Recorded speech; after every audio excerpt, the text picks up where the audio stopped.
Hello, YouTube. Happy Valentine's Day. Happy Valentine's Day, you guys. So, in this video,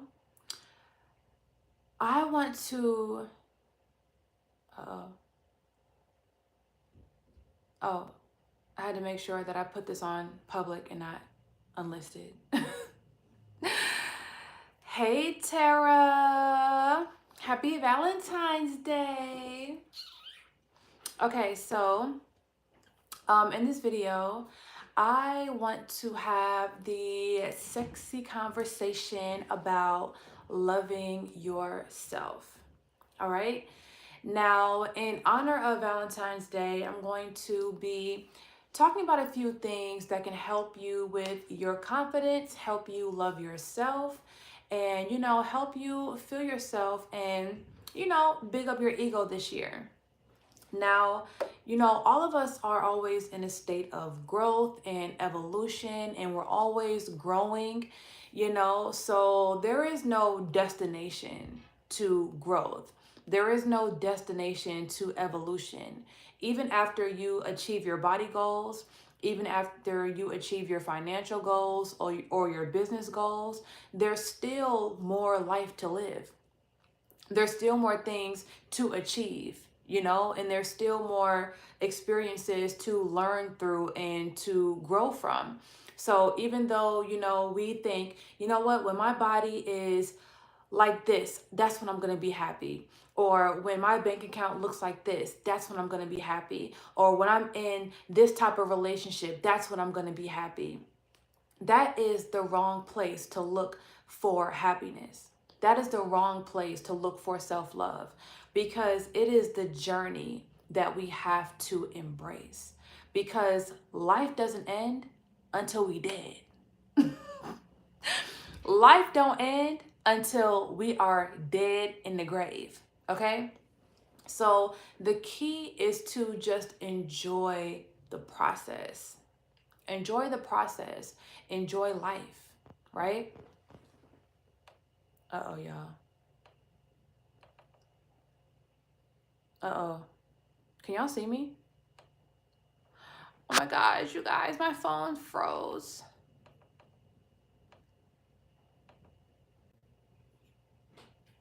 Can y'all see me? Okay, I had to get off that Wi-Fi and just get on my phone, my phone Wi-Fi or whatever. So yeah, okay, good. So make sure that you are enjoying the process. So in this video, I really want to discuss boundaries, and I want to discuss preserving and respecting your autonomy. Okay? Now, when women are in relationships,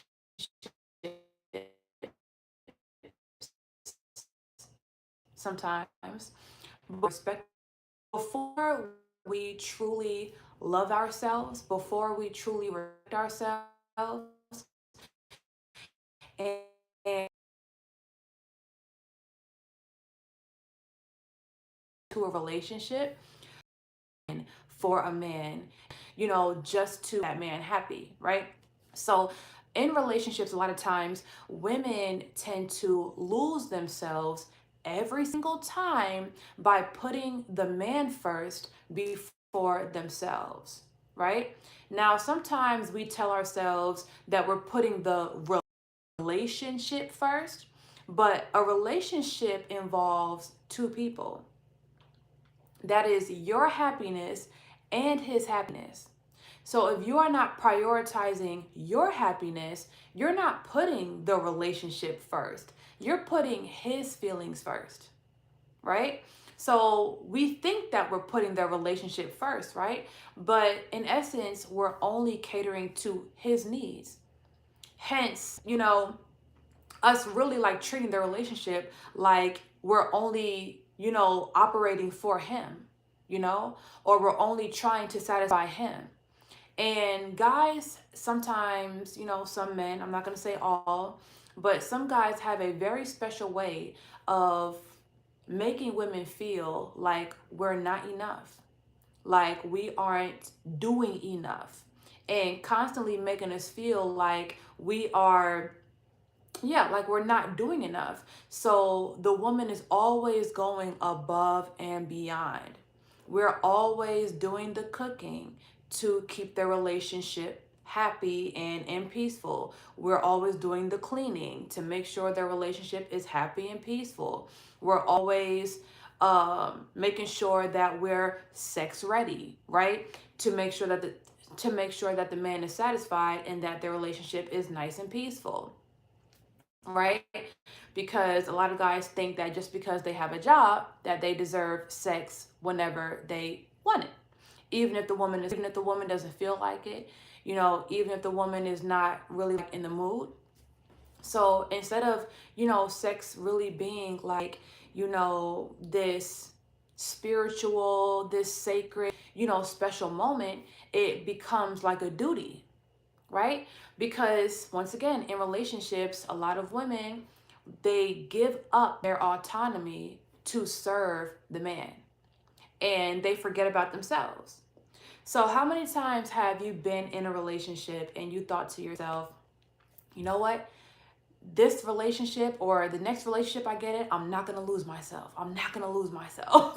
And you try to think of how you lost yourself in the other relationship. Like, you know what? I'm gonna make sure I keep my hobbies. I'm gonna make sure I keep my friends. I'm gonna make sure I, continue to be ambitious, right? And we try to think of ways to not lose ourselves, but in the end, we end up still falling victim to the patriarchy, still falling victim to the man's needs, and we end up giving up our own desires, our own needs, our own autonomy to service him, right? So, number one, your autonomy in your relationship or just in your life period, your autonomy is extremely important. You must preserve your right to your body. Um, when I was in a relationship, one of my relationships, I really tried to be the best girlfriend I could be. I was the cook for like 99% of the relationship. I was the cleaner for like 95, maybe like 93, 95% of the relationship. Like sometimes when my ex would want to like maybe like, I don't know, help me once in a while, he would do the dishes. But most of the time it was me. I tried to be sexy and feminine and, spontaneous. And I would, walk around the house with, like a thong on, and I would cook with a thong on. And I really tried to be like, the perfect girlfriend. I tried to keep the relationship smooth. I tried to keep it, exciting. Like I just tried to always, just be fun, and I'm just a fun person too. So before I met him, I was still walking around naked. But, I tried to, continue that, so the relationship was always fun. I didn't want to wake up bored. I didn't want to, feel like pressure to entertain him or pressure to always be happy and smile and stuff like that. So, I would just try to, really, I would just be in myself for real, right? And even though I tried to constantly satisfy, even though I tried to constantly entertain, even though I, tried to make sure his belly was full and I would cook, I would make meals for him to take to work, even though I tried to be the perfect girlfriend, all while paying 50% of the bills, right? So I'm still working, I'm still contributing financially. Even though I was trying to be all of these things, he still made me feel like I was not doing enough.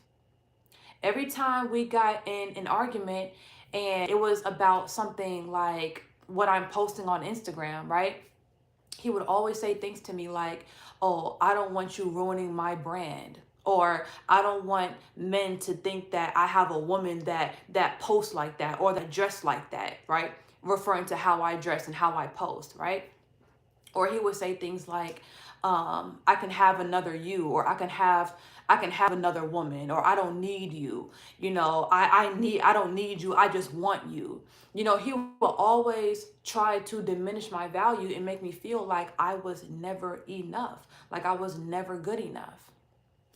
And, in my mind, I would obviously think in my head, like, well, if you could have another me, go find another me. You know what I'm saying? Like, you're still here. You know what I'm saying? So I never actually like believed it. I didn't internalize it.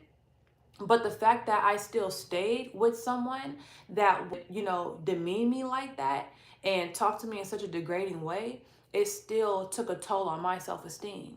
Because I really had to ask myself, why am I putting up with this? Why do I want this? You know what I'm saying? Why am I still even here? Do I feel like I need this dynamic in my life? Do I feel like I need this relationship in my life? You know? So even though I didn't necessarily internalize the things he said, or I didn't believe the things he said, the fact that I was still even there made me question myself.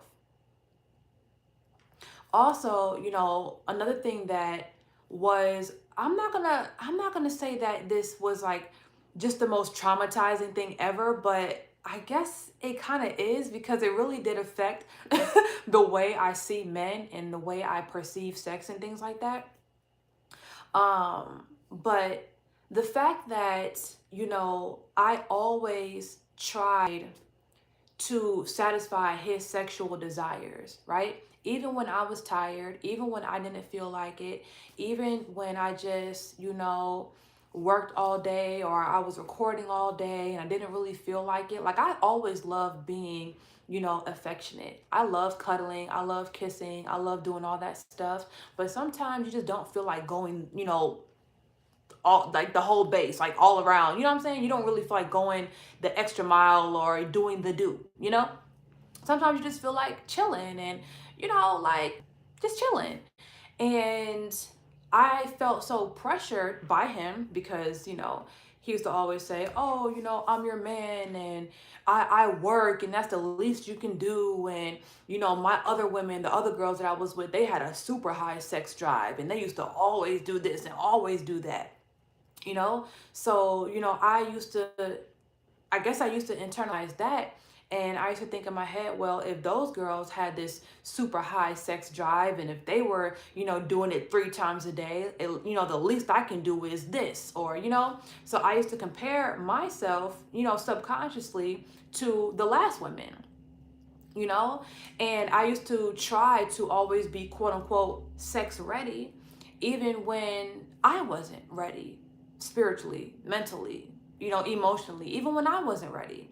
They say that men use sex to get rid of stress versus women who have to de-stress before they have sex, right?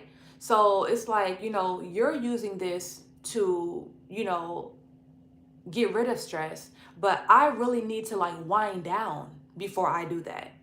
I need to get in a good headspace. I need to be comfortable. I need to be, heard, emotionally, mentally, before I'm even in the mood, So that was like a big disconnect, in one of my relationships. And the fact that I still gave my body to the cause, right? For the sake of having a smooth relationship, for the sake of having an agreeable, dynamic. I gave my body to create this peaceful dynamic, right? Even though it's not something that I wanted, really, like, honestly, I hate to say this, but like 70% of the time, I really didn't want to do it at that time. So when I, freed myself from that relationship, I promised myself that no matter what, I was never going to give up my autonomy ever again. I was never going to do things with my body just to satisfy someone else ever again. You know, it's my body. Like literally, like it's mine. You know, just because we're in a relationship doesn't mean that you own my body.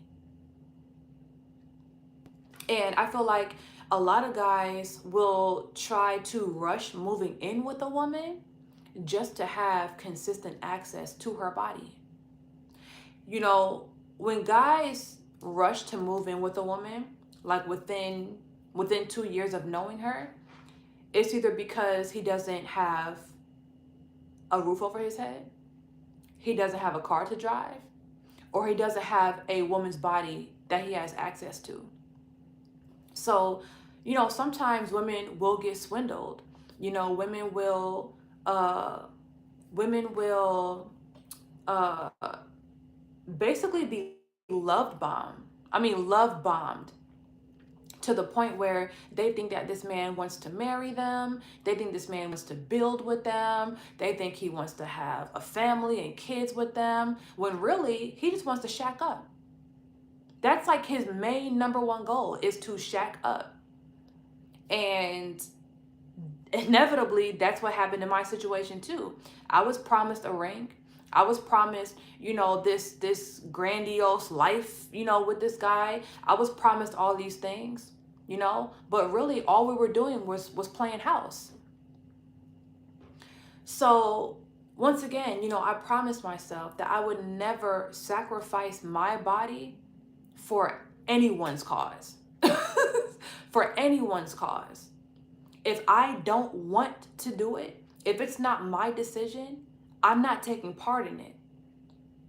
And, you know, the universe works in, you know, mysterious ways. The things that the universe shows you, the experiences that you go through, it really will bring everything full circle. Right after that relationship, you know, I ended up talking to a guy for a few months, and, you know, we're still cool to this day. But every time, like, I wanted to, or every time I didn't want to, I guess I should say, every time I wanted to, like, remind him that I want to take it slow, or I don't want to do this, I don't want to do that, this guy was always very accepting of that. Like, okay, no problem. You know, like everything was like, okay, no problem. Like he just always made me feel comfortable in my decision to not do something. You know what I'm saying? And he always just made me feel like I'm not being a burden. You know, that showed me that not all men are sex addicts. Not all men are sex driven. Some men actually are ambitious and care about their finances or care about their career more than they care about getting women or dominating women, you know. And it just showed me, like, it really did show me, like, wow, like not all men are like that. Like I can actually set a boundary with a guy and not hear some type of misogynistic excuse as to why I'm not being womanly, you know, or why it's a problem that I'm not giving up my body, or why I'm not serving him or being, you know, docile or subservient and things like that. So it really did show me, like, okay, there is guys out here that do respect a woman's decision, that do respect a woman's body and a woman's boundaries. And it's crazy that I thought in that situation, I thought I had no choice. You know, I thought I had no choice. So, you know, always respect your body. Always respect you. Respect your temple. If you do not want to do something, you know, you don't have to do it. You don't have to do it. If you don't feel comfortable doing something, you don't have to do it. If, you know, it's your decision to not please a man, you know, every single moment he wants to be pleased, you have the right to do that. So respect your body, respect your temple, respect your autonomy, and that is how you gain, you know, attraction to yourself. You know, they say that men are predators, right? Or men love to chase, or whatever the case may be. So because men are, I guess, like this by nature, It is attractive when you have something that is not easily obtainable, even if you're in a relationship. It's always attractive when you have something that's unattainable. That's why women who don't give a lot of men access, women, who are basically unobtainable, women who are exclusive, those are the most sought after women. Those are the women that men dream about, fantasize about, right? Because you're hard to get, you know, whether single or in a relationship. So when you love yourself, when you put yourself on a pedestal, when you respect yourself, it actually makes you even more attractive, whether you are in or out of a relationship. And the reason why I want to emphasize that, because a lot of times when women enter a relationship, sometimes they feel like, well, I'm here. Now it's time for me to get to my domestic duties, and they feel like they don't even have a choice after they enter a relationship. But that's not true. You're still your own person. You still have autonomy over your body. You still can make your own decisions. You don't have to be, as stiff as you were when, you were in the dating phase with this guy, but you don't have to be a slave. You don't have to be a slave. And I didn't even realize that that was an option. Like, I don't think y'all realize. I didn't even think that that was an option until I met someone that actually respected my boundary. And I was like, oh, I'm like, so all guys aren't going to argue me down about this? All guys aren't going to make me feel bad about this or tell me, oh, you're not in your feminine because you're not being submissive and subservient? So loving yourself, respecting yourself makes you 10 times more attractive. Now, when you feed into your spirit, right? When you feed into your aura, that looks like exercising, at least, taking walks, doing things to help, your health, your stamina, your insides, having a nice skin routine, right? Eating foods that actually contribute to your health and not decline your health. Making sure you're hydrated, consuming fruits at least, once a day. Whether it's a smoothie for breakfast. Let me show y'all something.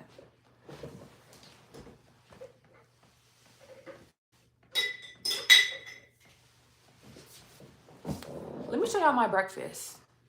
This is my breakfast.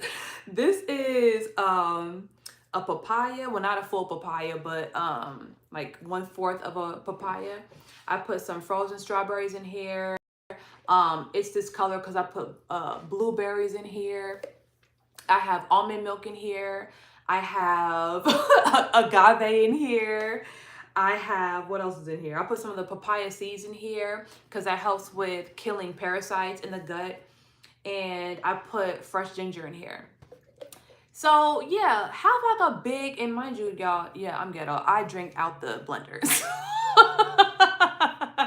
I can't drink it now because I don't want to get my makeup messed up. But yeah, like, find a way to consume things that actually contribute to your health and contribute to your energy. Contribute to your skin and balancing your aura, So I consume fruits at least every day. I'm not gonna say that I'm consistent with this, right? I've been on this smoothie thing lately where I've been drinking giant giant amounts of smoothies, and basically I'll drink this like for half the day. Like, it started up here, and I'll just drink it, put it in the fridge, drink it, put it in the fridge. And this will be my food all day. And then I won't eat like a hard or a cooked meal until like maybe, I don't know, 4 or 5 p.m. And I'm really getting ready for Ramadan because when Ramadan comes around, even though, I'm not a devoted Muslim, I do like and respect some of their traditions and some of their rules, right? All religions have rules that you can take from. Like certain things that I like from Christianity is not having sex till marriage. I like that rule. I like the idea of that, because it just helps you vet people. It helps you understand who someone is in totality before you give up your body to them, you know? And with Islam, I really like that for a whole month they fast in order to get closer to themselves and get closer to God or Allah, in their language. And fasting is not something that just one religion does. Like most religions talk about fasting, and it really does help you stay grounded. It helps you go within yourself. It helps you detox. It helps your intestines. It just helps you physically, and it helps you spiritually. And I really want to, ever since I did my first Ramadan about like 3 years ago, I just told myself, you know what, I'm going to challenge myself and do this every single year. Because why not? It's literally only 30 days of the entire year. Why not, fast? So basically for Ramadan, I know there's a whole bunch of different aspects of it that I don't know, but the main thing that I want to practice is, of course, not eating while the sun is out. So this is technically called intermittent fasting, and people do this to lose weight. People do this that are not religious at all. So you basically don't eat for a certain amount of hours a day. So for Ramadan, you don't eat when the sun is out. And you can finally eat when the sun sets. And typically that's around 7 p.m., right? Depending where you live, that may be 6 p.m., 8 p.m., I don't know. But I like to do 7 p.m. because that's just normally when the sun is going down. But if it's still bright outside, then I might have to push it to 8 so I don't feel guilty. so so yeah, you do nothing, you don't drink anything, you don't eat anything all day, and you only eat at night. And when you finally have the opportunity to eat, if you're being intentional, then it's a good idea to try to eat healthy things. Like try not to eat processed sugars, try not to eat any canned anything, bagged anything, try not to eat just processed stuff like that. Try to keep it whole foods, like, just regular salmon, let's say salmon and vegetables, or, just or salmon, fruit, or steaks, chicken, just something, just whole foods, eggs, stuff like that, yogurt. And it really does help you with your discipline. It helps you with mental clarity. And when you clear your vessel, right? When you are detoxing your mind, when you are detoxing your body, you give an opportunity for God to really use you. Like if you are on your phone all day long, you're not present, you're not doing anything that you would normally do if you weren't distracted by your phone or by social media. When you're on your phone all day, you block blessings by not being present. And I know this firsthand because I have to remind myself to get the heck off my phone. because I have so many more things to do. You know what I'm saying? I should be editing. I should be doing voiceovers. I should be going live. I should be making emails. I should be, making content. There's so many other things I could be doing besides being on my phone. And me being on my phone takes away the hours and the opportunity that I have to progress in life, progress my business, grow, personally.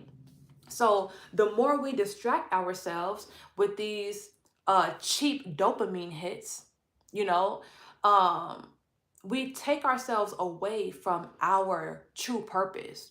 We take ourselves away from ourselves. We take ourselves away from God's purpose for us. So fasting during Ramadan helps you get back to yourself. And you don't have to just do food, right? There are other things that are my personal vices that I know I need to, what I'm saying? I need to get under control. Number one is my phone. I'm a YouTube fanatic. I will just be on YouTube watching channels, watching people's lives, watching just stuff. Sometimes I'll watch, educational things, but sometimes I'll watch things that are just like drama or just things that don't help me, don't educate me, don't elevate me. So I want to drop not only the food, because the food is the bare minimum.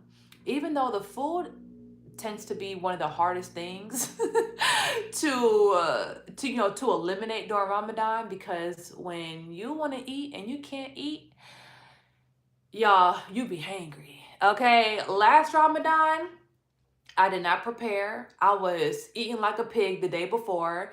And by the time Ramadan came, y'all, I was hangry. Okay. Hey. Atinuk. Atinuk. I'm so sorry if I butchered that. Learning to love myself now in my 40s. Yes, that's what I'm talking about. Nyla, that's me. Yes. So I need to stay off my phone, period. But besides the eating, because the fasting, like I said before, the fasting is already difficult. It really is. But on top of that, I want to limit my phone, my screen time. I don't want to smoke at all. I don't want to drink at all. And I actually don't want to wear any makeup for the entire month of March. Now, I've never added that aspect to it, but for some reason I was just like, you know what can really challenge me? Like, I really want to put myself to the test. I want to just like, I just want to be as light as I can possibly be. I want to be a pure vessel for God. Like, what do you like? I need to hear God's voice again.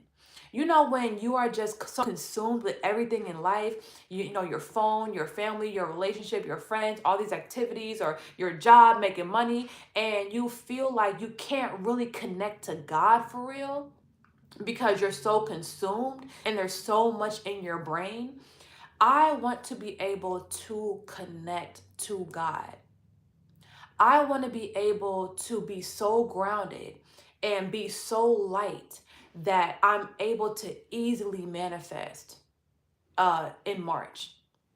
And then, that's when it's going to start getting warmer. That's when the spring is going to start, springing during that time. Like, I really feel like this year can be a very prosperous year for us if we just allow ourselves to be a vessel. Right? You can't be a vessel if you got so much stuff clogged in it. If you got all this stuff clogged in the pipe, you got to be clear. You got to be clear. You got to be clean. You know? So, yes. So, besides intermittent fasting, staying off my phone, and I have to set rules for my phone, right? Because if I don't set rules, I'm not going to follow nothing. So, let's go ahead and make it up now. How am I going to limit my phone time or limit my screen time? And please, y'all let me know too, like if y'all have ideas, like have any ideas, because here's what I want, right? I do want entertainment time. Like, possibly like when I come home from work, I do want to have time where I'm like eating my meal and I'm just like watching TV. Like I do want that type of time, because I feel like if I try to cancel everything, I'm just gonna fail miserably. I'm not gonna do anything, and I still want to, add balance to my life.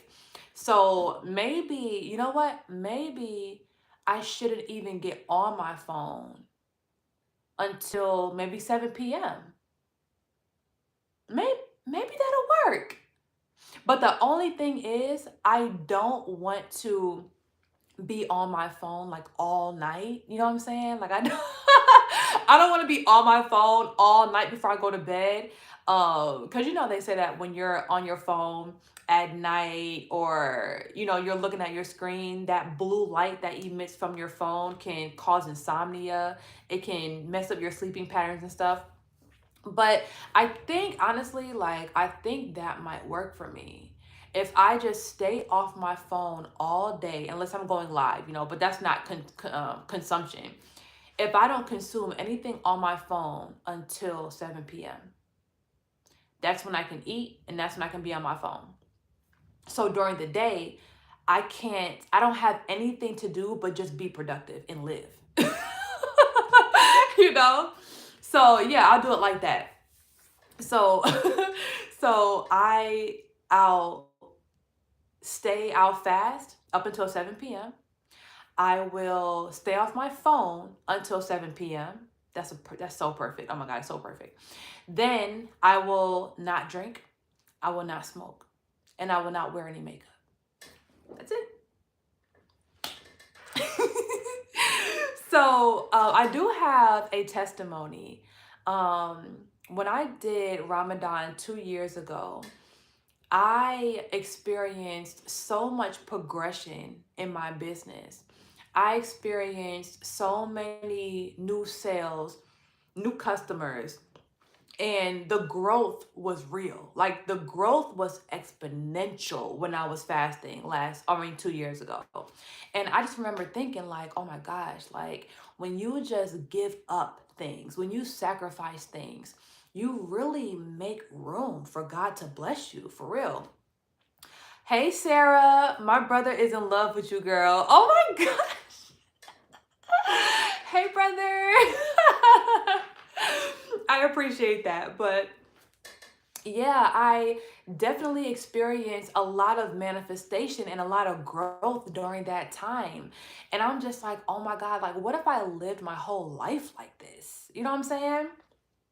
Sarah said, told him that's that Atlanta beauty. Yes, Atlanta girls we be doing the most, girl. We be colorful. We be on point. Thank you. Thank you so much for y'all support. Thank you so much. But yes, I thought to myself, like, what if I change my lifestyle to this perfect routine, right? What if I just always fasted? What if I always, stayed off my phone? What if I always didn't drink? What if I always didn't smoke? Like, what if I just lived the perfect lifestyle? Like, how much could I manifest in 1 year if I just stayed, on this track? What can I accomplish in a year?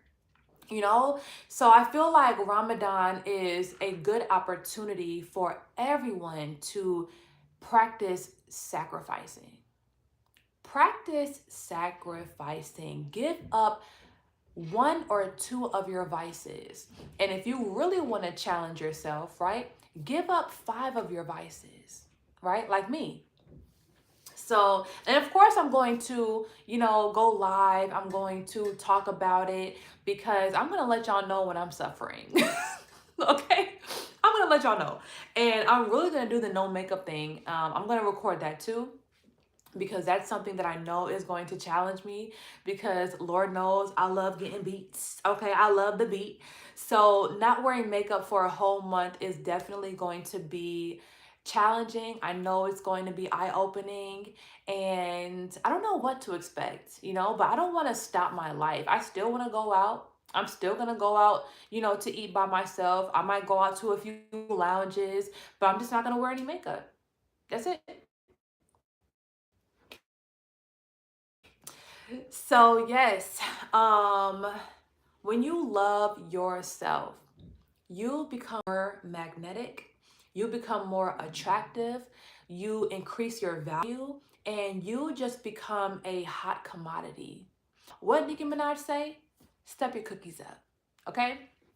Step your cookies up for they crumble. All right. So it's that exclusivity that brings that value and that magnetism, And look, Beyonce doesn't do interviews. She doesn't really say much. Everything that she has to say, she says in her art. She says in her music. She says on tour. So her exclusivity and her consistency is what continues to increase her value over time. Two things Beyonce is exclusive and consistent. Exclusive and consistent. She does not go on internet rages. She doesn't, show her emotions online. She doesn't let everyone know what she's thinking at every given point in time. You know what I'm saying? She keeps everything in for herself, and she gives us what she wants us to see.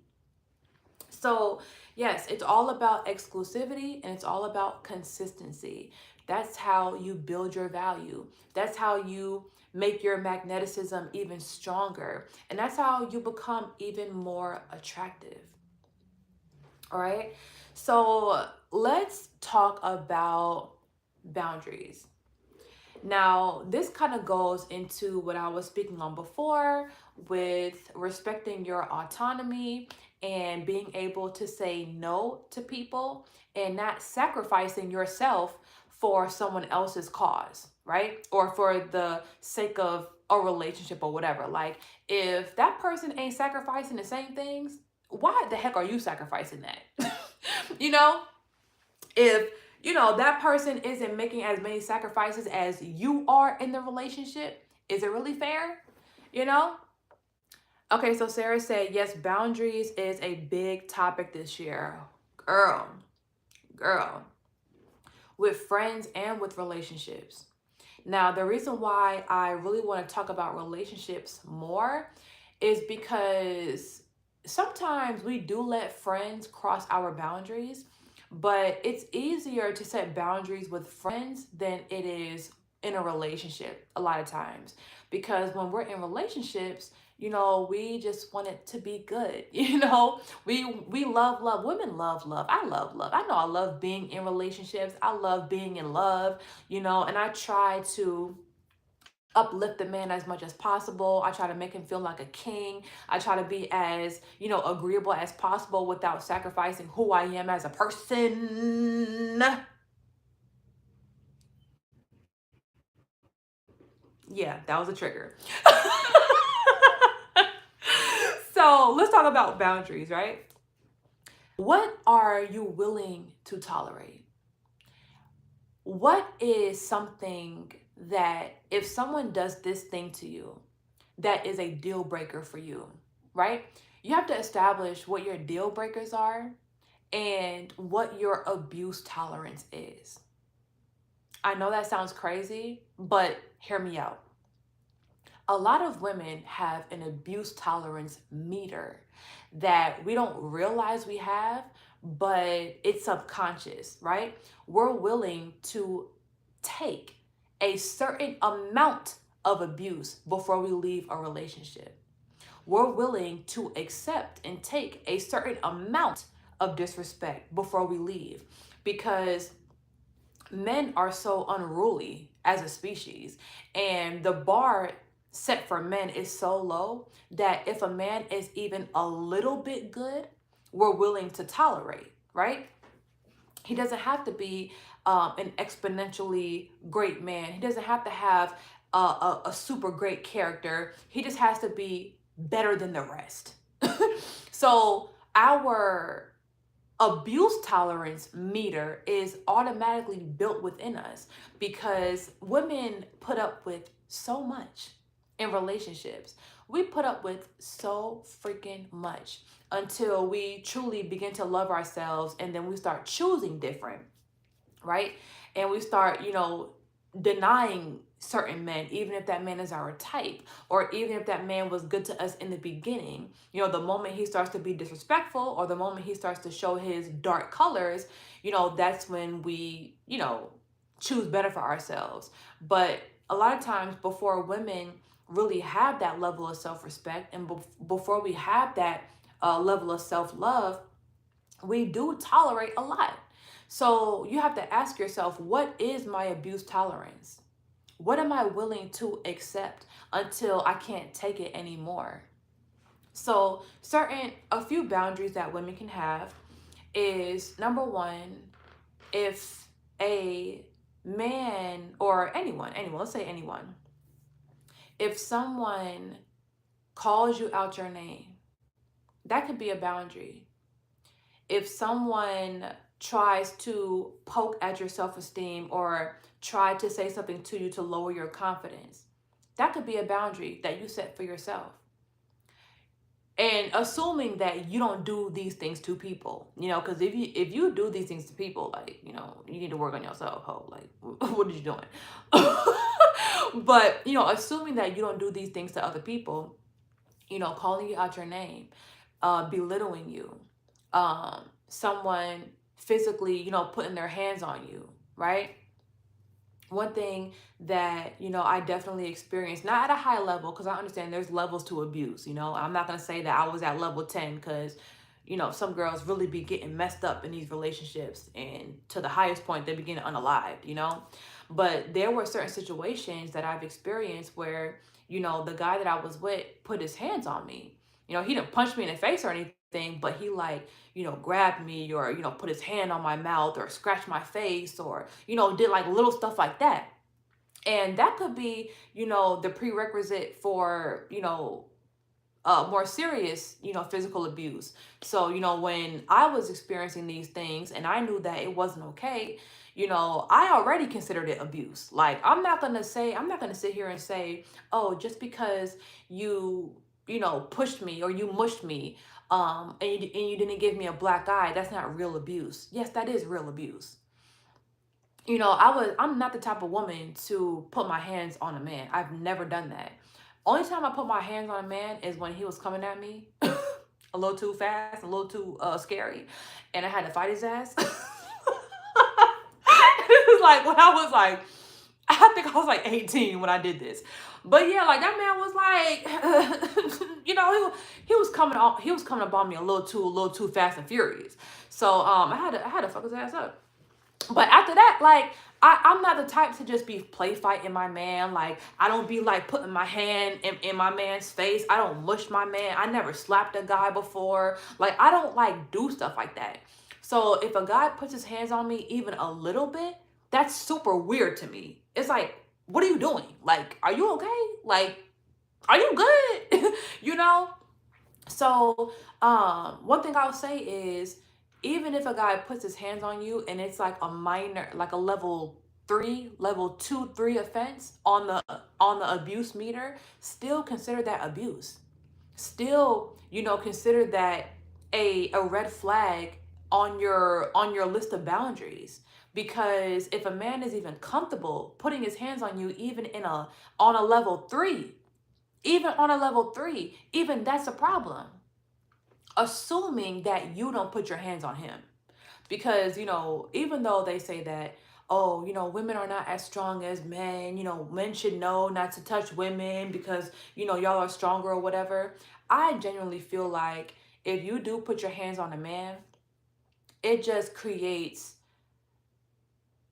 you're creating the dynamic for the relationship. You know how they say, like, a sneeze is contagious? Behaviors are contagious. So if you're the type of woman to be mushing your man and slapping your man and pushing your man and stuff like that, then that behavior is going to rub off on him, and he's going to think that he can do it back to you. So, I don't recommend, putting your hands on nobody, period. So the fact that he was even putting his hands on me even a little bit, that was not okay for me. That was not okay for me, because I don't put my hands on you at all. So the fact that you're doing it to me, even on a level 3, 4, like, that's still not okay. And I still consider it abuse, period. Because if I was to push you, you would call me abusive. If I was to slap you, you would call me abusive. If I was to scratch you in the face, you would call me abusive. You know what I'm saying?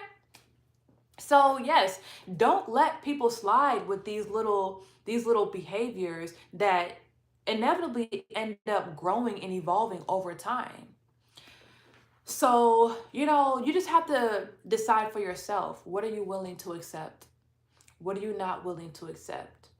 And before women have the self-respect, before women have that certain level of self-love, we do tend to accept a lot of BS just for the sake of keeping the peace or keeping the relationship, you know? So I want to encourage everyone this Valentine's Day to love yourself, pour into yourself, and respect yourself, because what one man won't do for you, someone else will. What one friend won't do for you, another friend will. And I have a testimony for that too. Y'all know I tell this story a lot because this is like a big part of my life, and I feel some type of way about this, right? And I'm healing through it every day. But when I was younger, I had a lot of insecurities about my self-worth and if people liked me or not, or stuff like that. So the moment I made a friend, I tried to keep that friend just by just being there for that person or trying to be of value and stuff like that. I suffered from people pleaser syndrome for years and years and years and decades. um but yeah, like I try to be a good friend to people because I just, number one, I like doing that. Like with my friends, part of my way of having fun was literally doing their hair. Like I really like just like doing people's makeup, doing people's hair, taking people's pictures. Like that's my literal passion. So I created dynamics between my female friends where they kind of expected to have that every time they were around me or every time they were at my house. Like, hey, can you do my hair, or can you do my makeup? Can I borrow some clothes? Can you help me with content? That was very normal for me, right? And I started to feel some type of way because my friends started to like get very entitled. They started to like I started hearing about situations where they weren't really defending me behind my back, or even worse, they were trying to spread narratives about my character just because I didn't do something for them. So certain things just started to happen that just made me think like, should I even be doing this? Like I'm really going above and beyond for people that don't even defend me behind my back, or don't even, what I'm saying, that really don't have any loyalty to me as a person. They just have loyalty to my resources and my gift, right? So when I started to, like look at the situation for really what it was, and things started to get worse over time. I'm not going to go into it, but there was a time where I decided I'm fed up with being these people's friend. I'm not getting supported. My friends do not patronize me. Every time I do something for them, they try to take a whole mile. Like they really be doing the most. And it's like if I had a friend like me, I wouldn't be trying to take advantage of this girl. Like I would at least be grateful. You know what I'm saying? So I didn't understand like where this I was creating little monsters basically. And when I finally and I'm not gonna say I cut off all my friends at one time. Like we ended up butting heads, getting in arguments here and there. I would fall out with one year, fall out with another one next year. So it happened kind of scattered, right? But once the universe basically wiped out my entire friend group, I started to attract new girls in my life that actually loved patronizing me, that actually loved supporting me. Even if I had a leftover wig from a sponsor that I never used, and I was like, hey, you come to my shop, let's do a YouTube video. I have this wig that no one wants to buy, and, I can just put it on you. And she will come and, this particular friend would still pay me full price for the wig, even though she didn't even pick the wig out. just because she appreciated the fact that I considered her and, did the install for free. So, like, I started to attract friends that actually did want to pour into me, that did want to patronize me, that did want to support me, that did want to, have a reciprocal relationship with me. And it's crazy because I was friends with my childhood friends for basically my whole life till I was like 28 years old. And I didn't even think that I could have close knit female relationships with other women. I didn't even know how it could happen. I didn't think that I could get that close to them because we didn't have those memories together, or we never got in fights together, or they never spent the night at my house, for days at a time. But what I realized is I was building new experiences with these girls. They weren't the same experiences, but they were new experiences, and they were just as beautiful in their own way, in their own right. So just how, if we know, when they say if one man won't do it, another man will. If one friend won't do it, sis, another one will. Okay? Period. So I seen a comment, okay, from Sarah Smith. Hey girl, so true. I've been a people pleaser for all my life. I always had good luck and blessings from it. But as you said, boundaries is important. Yes. I love these convos. Please do more lives, girl. Yes, I'm absolutely loving going live. Like, I feel right at home right now. So, yes, if y'all have any experiences where you made a sacrifice, whether it was a bad habit, a relationship, or a friend, or even a family member, okay? Uh, if you had to sacrifice anything or anyone in your life and then God replaced it with something better, let me know in the comments. Let me know your story. Let me know your experience. But for some reason, it just, once you have that open space, once you have that availability, it's like it gets filled. It gets filled. But you have to, make those sacrifices so you can make room for something else. Because they say that your energy is like a cup, right? Your energy is like a cup of water or something like that. And whatever you put your energy into, it's like another drop of water. So if your energy is serving this person, serving these people, serving these bad habits, your cup is getting full of, your energy and where your energy is going to. And that's the only thing that's going to really manifest or continue to perpetuate in your life.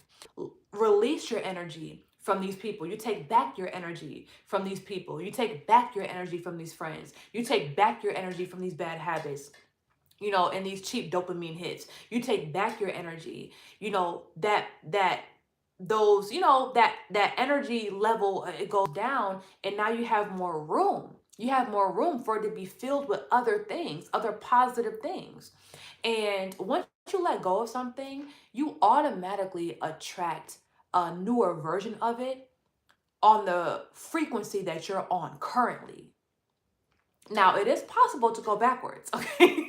It is possible to continue to attract the same experiences over and over and over again. It's definitely possible to continue to attract the same people on the same frequency over and over and over again. But the moment you decide that you want better, the moment you decide that you want reciprocal friendships and reciprocal relationships, and you're not going to accept a leech, the moment you decide this, it's like the universe conspires immediately. And wherever you made that sacrifice, it gets filled with the new frequency version of what you had before. So it's beautiful, y'all. It's beautiful. Another thing that I realized is, and this is just like a random example, but I think it's a good analogy for this topic.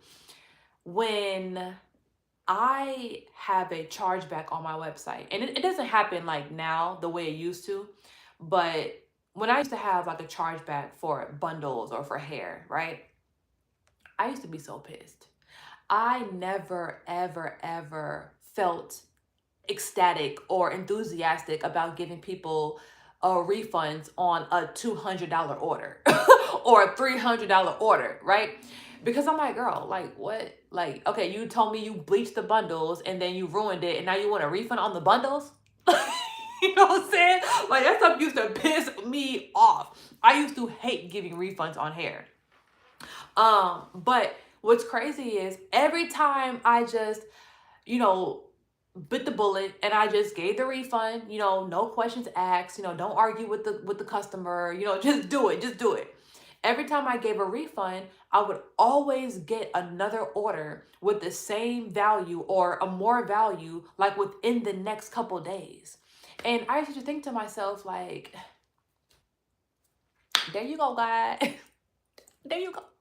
There you go. You show up every time. Every time I think you're not watching, you're watching. Every time I make a righteous decision for my business, I get rewarded, seemingly rewarded for it. So, you just got to make the right decisions, man. You got to want more for yourself. You got to want to do right. Hey, Larry. Thank you. Thank you. So, yes, you guys, once again, the more you love yourself, the more attractive you are, the more magnetic you are, the more exclusive you are, the more you increase your value and your demand, right? We've got to think this year, what would Beyonce do? Like, even if you don't like Beyonce's music, even if you don't think she country, even if you think she overrated, let's look at the positives in her brand. Let's look at the things that we can actually learn from, right? And look at the things that we can apply to our own life. What would Beyonce do? If we are getting in an argument with someone, if we are having a problem in business with someone or a partner or a customer or whatever, like, we always have to think, what would Beyonce do in this situation? When we're making decisions for ourselves, when we're making dating decisions, when we're making personal decisions, business, career decisions, what would Beyonce do? Beyonce would probably choose the best for herself. In this situation, instead of me getting mad and irate and going off on this person, let me just pull back. Let me just pull back. Let me just, and go back minding my business and making money and increasing my value, So we have to think of the best, the best alternative, the best response. Because ultimately, we are perpetuating our own karma every day, all day. Every second, we're perpetuating our own karma. And when we make certain decisions, the effect of that is being manifested immediately. So if we are arguing with someone and we go down to their level and we throw a low blow at them, that bad energy that we put out in the universe makes that person, that'll make that person hate us. That'll probably make that person seek revenge. That's another, energy out in this universe that doesn't want us to win. We're perpetuating our own karma, versus if we're getting in an argument with someone and we choose to give compassion and we say, you know what, I understand what you're saying. I respect your decision.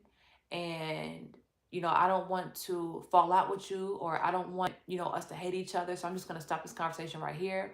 And I'm just going to respect the fact that, you have your opinion, I have mine. And, we good. We good. Maybe we can talk about it some other time. Think of how different the outcome would be if you had that type of response, versus you going down to their level, to their 6 feet under the ground level, and you start acting like them. Once you start acting like someone else, you start attracting what they attract. Once you get down to someone else's level, you start perpetuating the karma that they perpetuate for themselves. So it's don't let that person make you start mirroring their actions. Because once you start mirroring their actions, that's when you start experiencing their karma and their reality, right? So we want to stay high. You know, when they go low, we go high. All right. So, yes, love yourself, baby. Okay. Drink your smoothies. I know it looks like it oxidized, but it started this color. It was this color this morning.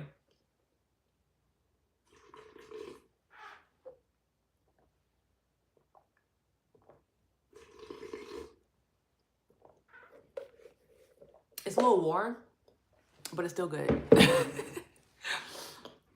Drink some water today. Eat some fruit today. Get dressed and love on yourself today. If you have a date, you know, go have some fun. But if you're spending today with yourself, then make it all about you. Make it all about you. Go out, get your nails done today. Go to the spa, get a massage today. You know, go sit in somebody's sauna today. Go to the gym. Just pour into yourself. Love yourself. The more energy you pour into yourself, the more you increase your value. The more you love yourself, the more attractive you become, the more magnetic you become, the more exclusive you keep your energy, right? You don't give your energy to any and everybody. You only give your energy to people who can add things to you, who can add value to you. You only give to people that have things to give to you and that want to give to you and that want to reciprocate your energy, right? Um, you know, they say that the more you give, the more you receive. I know that recovering people pleasers are triggered by that statement because we done gave a lot. We done gave a lot of things to a lot of ungrateful people. But the truth about that situation is, or that phrase is, you only receive when you're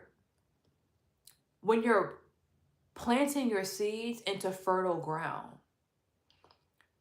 If you're planting seeds in the desert,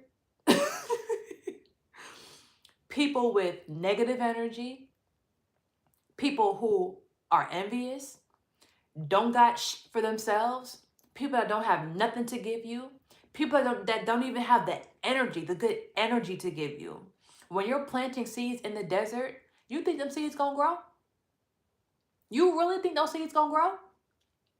Right? Hey, Nisi, your hair is beautiful like always. Thank you, girl. Thank you. But yes, if you are planting your seeds in sand, you think that's gonna grow? You think that's gonna grow into a big tree bearing a bunch of fruit? No, it's not. So you do have to use your discernment with who you give to, who you give your energy to, and who you're planting, you know, your seeds into, and who you're watering. Because you could be planting your seeds and, you know, into ground that's not fertile. You could be giving your energy into people that are like a literal black hole, you know? So for people pleasers, you know, we understand that phrase, you know, there's limitations and there's variations to that phrase, you know? We have to plant our seeds into fertile ground. We have to give to people that are reciprocating our energy, that are just as compassionate as us, just as giving as us, just as resourceful as us, just as, you know, loving as us. You don't want to put your energy into someone who is envious of you. All they're going to do is take your energy and use it against you. That's all they're going to do. You have to pour your energy into people that want to see you do good in life, that want to see you at your highest potential, right? Oh my gosh, my graphic designer just texted me. But yes, you have to pour your energy into people who can, you know, take these seeds and grow these seeds and, you know, end up reciprocating that energy back to you. So the more you give, the more you receive is only applicable when you're using your discernment, right? And you're very picky about who you pour into and who you're giving your energy to, right? So yes, you guys, I think I'm gonna go out and buy myself some food today. There's this place called Nori Nori, and I think it's like in Duluth or something like that, somewhere near Piedmont. And they are a sushi buffet, and they have all type of sushi. They got they have the raw sushi, they have cooked sushi, but y'all know I like raw. I like that raw shit. I like raw salmon. I like octopus. I like raw tuna. There are these other sushimi type sushi that they have at the bar. I love kelp salads. I love kimchi. I love all that stuff. I love edamame. I love all that stuff. And this sushi buffet called Nori Nori has everything, and they are a reasonable price. So I think I'm going to head over there today and treat myself. My sister wants to go to the botanical gardens in Georgia. I mean, in Atlanta, which I'm not sure. That's what we were going to do, but I think I just want to eat. I mean, I love looking at flowers. I love the light show. We still might go, honestly. Like, we still might go. But I just want to make sure that I get my sushi today and I eat good, and I might get a drink. I'm not sure. I've been real happy just sober off life. I've been high off oxygen lately, and I've been drunk off life. So I'll let you guys know though. I might go live. So thank you guys so much for tuning in to this video. And remember, honey, you are valuable. You are a diamond, okay? You are gold. And when you treat yourself like that, that's when other people start treating you like that as well. All right? Don't give up your autonomy. Don't give up your energy. Don't give up your freedom if it doesn't benefit you, if it doesn't do anything for you. Don't give up your body. Don't give up your freedom for someone that won't give up their body or their freedom for you. All right? If you are the only person sacrificing in a relationship, that person does not want the best for you. If you're the only one sacrificing in a friendship, that person does not want the best for you. All right? Choose yourself. Choose yourself. Don't lose yourself. All right. Thank you guys so much for watching, and I'll see y'all in the next live. Make sure you share this live to anyone you feel like needs to